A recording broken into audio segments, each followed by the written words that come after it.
পরীক্ষা তো শুরু হয়ে যাচ্ছে, এই সময় অনেক অনেক সৃজনশীল প্রশ্নের উত্তর দিতে হবে, কিন্তু কম সময়ের মধ্যে কিভাবে সৃজনশীল অনেক বেশি উত্তর করা যায় এই জন্য কিন্তু একটাই উপায়, সেটা হচ্ছে হাতের লেখা অনেক বেশি স্পিড বাড়াতে হবে।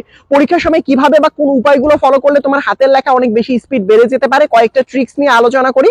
দেখো, প্রথমত বলি, সারা জীবন যদি তোমার হাতের লেখা স্লো হয়, আজকের ভিডিও দেখে কিন্তু হাতের লেখা ফাস্ট তেমন একটা করতে পারবে না। আমি কয়েকটা টিপস শিখাই দিব, কার্যকারী কিছু উপায় বলে দিব। প্রথমত আমি তোমাকে বলবো যে তোমার যে হাতের কলমটা থাকবে, যেটা পরীক্ষায় নিয়ে যাবা, অবশ্যই আগে আগে অনেক বেশি সচল করে নিবা। মানে নতুন খ্যাসখ্যাসা কলমগুলো দিয়ে আসলে পরীক্ষার হলে গিয়ে লেখার চেষ্টাও করবা না, তাহলে তোমার হাতের লেখা এমনিতেই স্লো হয়ে যাবে। নাম্বার 2 হচ্ছে, তুমি যে পরীক্ষার হলে যাবা, যাওয়ার আগে পরীক্ষার দিন সকালবেলা চেষ্টা করবা হাতটাকে একটু চালু করে নেওয়ার জন্য। অর্থাৎ সকালবেলা যখন তুমি পড়াগুলো রিভাইজ করবা, সাথে সাথে চেষ্টা করবা যেই পড়াগুলো রিভাইজ করছো হাত দিয়ে একটু লিখে নিতে, কারণ হাতটাকে যদি তুমি একটু সচল করে রাখো আগে থেকেই, তাহলে কিন্তু তুমি খুব পরীক্ষার হলে গিয়ে ইউজ টু হয়ে যাবে আসলে ওই লেখাটার সাথে। সুতরাং পরীক্ষার দিন সকালবেলা আধা ঘন্টা 20 মিনিট হলেও একটু হাতের লেখাটা প্র্যাকটিস করে নিতে হবে।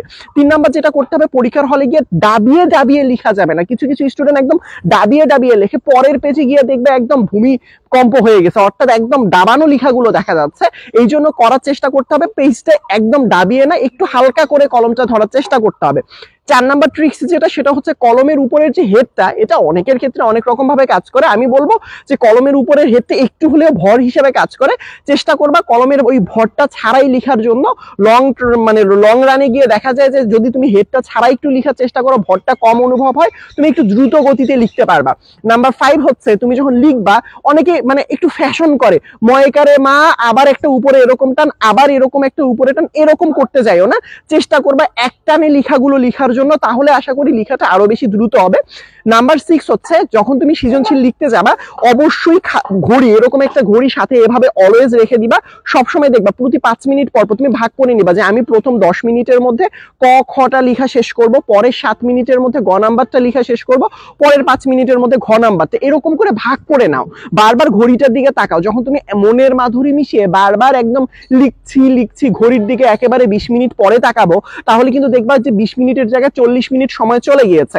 এবং আরেকটা জিনিস চেষ্টা করবা, প্রথম দিকে হাতের লেখা যথেষ্ট পরিমাণ সুন্দর হলেও লাস্টের দিকে কিন্তু তেমন একটা সুন্দর হয় না। তাই বলবো প্রথম দিকে লেখা একেবারে ওয়ান্ডারফুল, বিউটিফুল, অ্যামেজিং, চার্মিং এরকম করার দরকার নাই।